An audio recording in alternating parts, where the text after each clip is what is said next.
I definitely consider myself an old soul. I tend to connect with stuff that is vintage.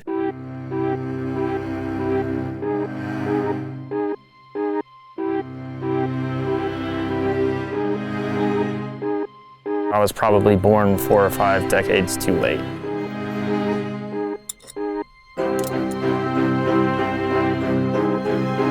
It's not something you just hop in, turn a key, and in you're off. But once you are in the car, you strap in, you click that steering wheel into place, you're rewarded with just this otherworldly driving experience.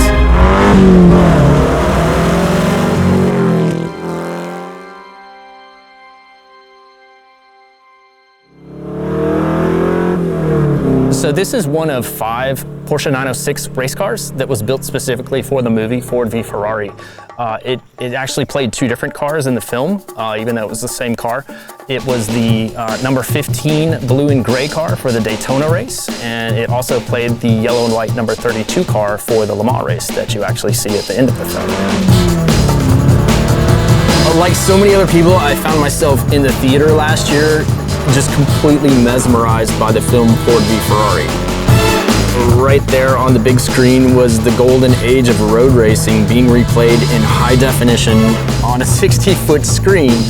And for 2.5 hours, I was transported to an era in motorsports I've only ever been able to dream about visiting.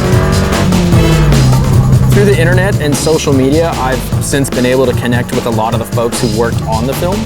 Guys like art directors, picture car people, stunt drivers.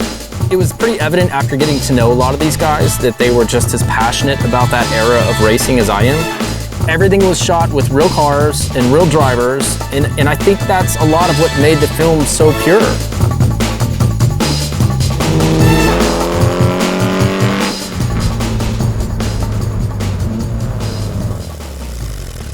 The Carrera 6 was a really important step in the evolution of the Ferdinand Piëch racing program of the late 60s.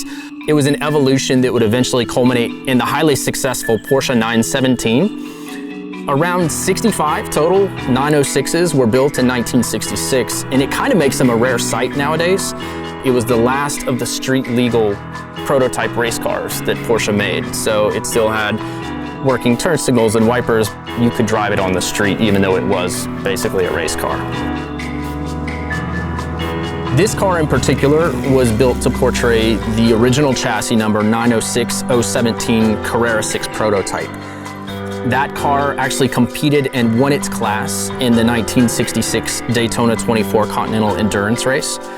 It was driven by Hans Hermann and Herbert Linge, and it finished first in the 2-liter prototype class and actually finished 6th overall, which in itself is a pretty remarkable feat, given how much more displacement the cars like the Ford GT40s had over the Carrera 6.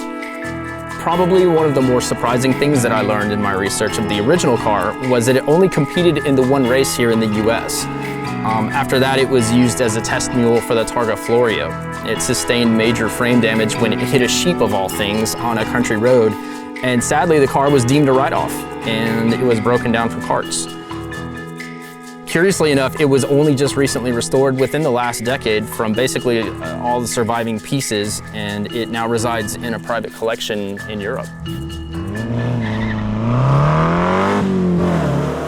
As collectability and values of vintage race cars climb exponentially, the likelihood of experiencing something like that becomes less and less attainable to the average car enthusiast. Real Carrera 6s command $2 to $3 million nowadays. But if I can get 80 or 90% of that visceral 1960s experience from this film car, I'd call it a win.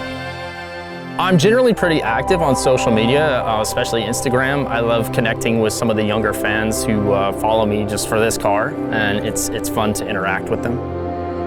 Recently, I had a younger fan, one such fan, that reached out to me on Instagram, and he actually had built a replica of this car out of little bits of cardboard and scotch tape and bendy straws. And I was completely blown away by his passion for this car and his enthusiasm to go to the trouble to build a replica of it out of cardboard. I just thought that was so cool. I was really moved by that. I feel like companies out there like Haggerty are really doing a great job crafting programs that raise awareness and help build that enthusiasm for the younger generation of car lovers. They have programs like teaching kids how to drive a manual gearbox. They have open house events where kids can experience everything from a Model T to a muscle car. It's a neat thing to be involved with and to see these kids really connecting with a car that was born, generations before they were. As long as we're there to educate, I feel like there's always going to be a younger generation there that's eager to learn. Most of the heroes that I look up to now are either dead or in their 80s or 90s.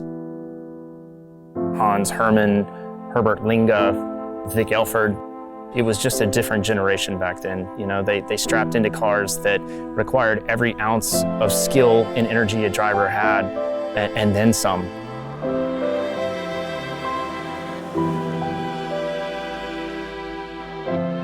As a car guy, I think everybody kind of has in the back of their mind that we can't take these things with us when we pass away. In that respect, I feel like cars are kind of timeless. As long as you have a good custodian, someone that can take care of it, maintain it mechanically, a car can really outlast all of us. And that way, it's sort of a time machine. Cars are the one link I still have left to that generation. I sit behind the wheel, I close my eyes, and I'm right there in pit row at Daytona or Le Mans. And suddenly, it's 1966 all over again.